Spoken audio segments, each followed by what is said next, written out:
बड़ी खबर है, चुनाव आयोग लोकसभा चुनाव के लिए आज तारीखों का ऐलान करेगा। चुनाव की तारीखों के साथ ही आपको बता दें पूरे देश भर में आचार संहिता भी लागू हो जाएगी। तो दिल्ली के विज्ञान भवन में दोपहर 3 बजे मुख्य चुनाव आयुक्त यहां पर प्रेस कॉन्फ्रेंस करेगा और पूरी जानकारी देगा। तो देखिए तारीखों का इंतजार, आखिरकार आज सस्पेंस जो है खत्म होने वाला है। लोकसभा के साथ ही 4 राज्यों के भी यहां पर चुनावों की तारीखों का ऐलान होगा, विधानसभा चुनावों की तारीखों का ऐलान। और आपको बता दें यहां पर लोकसभा की 543 सीटों पर 7 फेज में वोटिंग भी हो सकती है। तो 15 से 18 अप्रैल के बीच में पहले ही फेज के लिए यहां पर, जबकि आखिरी फेज में बात करें तो 19 मई को वोटिंग हो सकती है। तो 23 मई को रिजल्ट भी संभव है। चुनाव आयोग ने लोकसभा और 4 विधानसभा चुनाव के लिए आपको बता दी यहां पर आज तारीखों का ऐलान करेगा। तो ये बड़ी खबर है लोकसभा चुनाव से जुड़ी हुई, क्योंकि आज आखिरकार सस्पेंस खत्म हो जाएगा। 24 के दंगल का आज ऐलान होगा।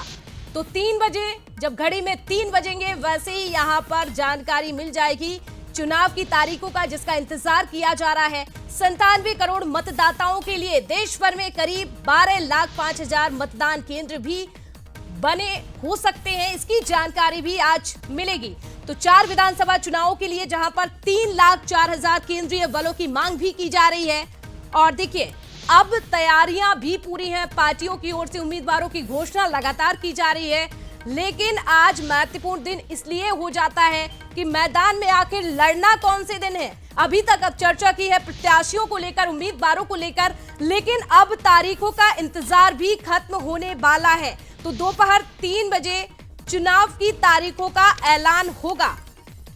और चलिए तारीखों को लेकर हम जानकारी लेते हैं। हमारे सहयोगी मनोज सैनी भी भोपाल से जुड़ चुके हैं, साथ ही गौरव हमारे साथ छत्तीसगढ़ से जुड़ चुके हैं। मनोज जी, पहले मैं आपका रुख करूंगी। 24 के दंगल का इंतजार खत्म होने वाला है, तारीखों का इंतजार होने जा रहा है।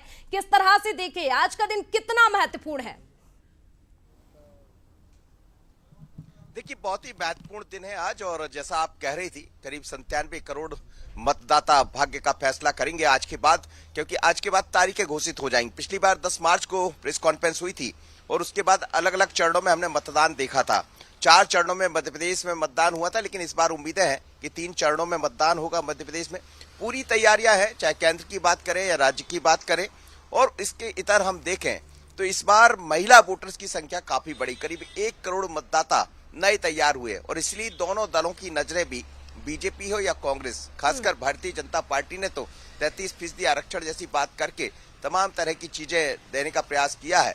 और प्रधानमंत्री भी जब बोलते हैं तो वही होता। अभी हाल ही में राहुल गांधी ने भी महिलाओं पर ही फोकस किया। वजह भी यह है कि 1 करोड़ मतदाता बड़े हैं पुरुषों की अपेक्षा बात करें। लेकिन जो तारीख का ऐलान दिखाई दे रहा, मुझे लगता है कि अप्रैल के दूसरे वीक में मध्य प्रदेश में चुनाव दिखाई दे सकते हैं, जिस तरह की खबरें आ रही है। और 3 चरणों में मध्य प्रदेश में चुनाव होंगे। इसके साथ ही हम देख रहे हैं कि 4, चाहे आंध्रा की बात करें, उड़ीसा की बात करें, 4 ऐसे राज्य जहां चुनाव भी होना है। तो कुल मिलाकर दोनों ही की तैयारी। लेकिन अब 3 बजे का इंतजार है कि आखिर वो कौन सी तारीखें होंगी जिन तारीखों में मध्य प्रदेश में चुनाव होगा, देश के अलग अलग हिस्सों में चुनाव होगा। संभावना यही है कि 7 चरणों में चुनाव आयोग मतदान करा सकता है। मध्य प्रदेश में 3 चरणों में हो सकते हैं, छत्तीसगढ़ में 2 चरणों। बिल्कुल, एमपी में 3 चरणों में हो सकते हैं। और छत्तीसगढ़ की जानकारी भी लेंगे, हमारे सहयोगी गौरव भी जुड़े हुए हैं। गौरव, छत्तीसगढ़ में कयास लगाए जा रहे हैं, 2 चरणों में मतदान होने की बात कही जा रही है, लेकिन आज तारीखों का ऐलान होने वाला है, सस्पेंस खत्म होने वाला है। छत्तीसगढ़ में क्या हलचल देखने को मिल रही है, किस तरह से पार्टियों की तैयारियां? जी बिल्कुल, देखिए छत्तीसगढ़ में भी लोकसभा चुनाव को लेकर तैयारियां पूरी है। लगातार राज्य निर्वाचन आयोग जो है वो बैठकें ले रहा है, तमाम जिम्मेदारों के साथ बैठ के ले रहा है, चाहे पुलिस विभाग हो या प्रशासन हो, जिला प्रशासन तमाम लोगों के साथ बैठ के ले रहा है।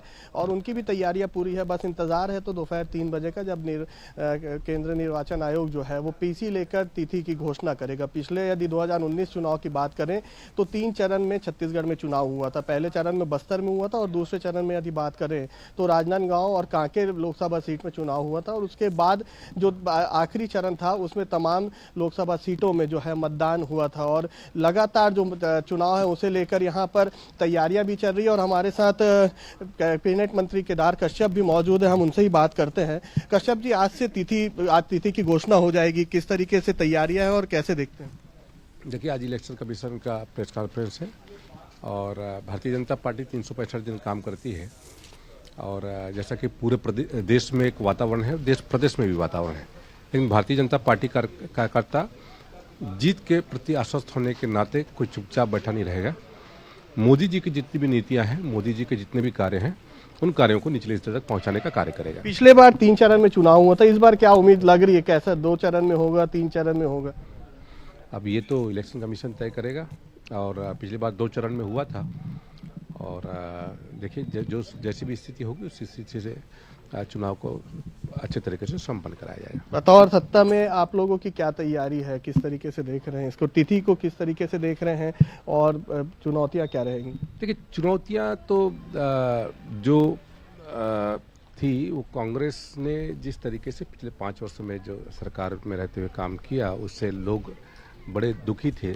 अब पहली बार ऐसा हुआ कि नॉन पॉलिटिकल आदमी के चेहरे में भी एक खुशी देखी गई इस कांग्रेस की सरकार के जाने के बाद और पूरा देश आश्वस्त है मोदी जी के नेतृत्व में फिर से भारत आगे बढ़े और हमको भी विश्वास है और हम ऐसे ताकतवर नेता के साथ में हम काम कर रहे हैं और ऐसे समय में हम लोग का कालखंड है कि हमको ज़्यादा से ज़्यादा उन बातों को देखने को मिला, चाहे राम मंदिर का मामला हो, चाहे 370 का मामला हो, अनेकों ऐसे ट्रिपल तलाक का मामला हो जो भारतीय जनता पार्टी की सरकार ने पूरा किया है। तो बिल्कुल देखिए, ये थे केदार कश्यप जिन्होंने बताया कि तैयारियां जो है वो पूरी है बतौर प्रमुख पार्टी के चलते और उन्होंने कांग्रेस को भी इसमें घेरा है और इंतजार है तो दोपहर 3 बजे। बिल्कुल गौरव, आप बने रहिए, चर्चा आपसे और भी करेंगे, जानकारी आपसे लेंगे। लेकिन लोकसभा चुनाव को लेकर देखिए सस्पेंस खत्म होने वाला है, तारीख भी ऐलान आज होने वाला